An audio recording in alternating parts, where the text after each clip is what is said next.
Golf e kind rowere mibago e alap ma Muthaiga Golf Club ochopo ya kirikeke ka jotugo ariyo momako thuolo mokwongo gi mar ariyo pogore mana gi point achiel e kindgi.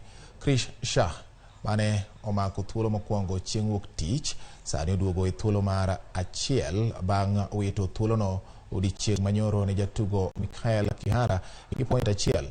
Kihara nochako makare tuke odiochieng' ma kawuono kapok giwilo thuolo mokwongo nyadidek gi jatugo wadgi Krish Shah. Ewan Van Niekek omako thuolo mar adek e chung' mar jotugo gi points 7 tok Krish momako thuolo mar ariyo. Yeah, day was good today. It was just a couple of mistakes in the first 9. Second 9 was much better. It was all the day. Second 9 I've played much better.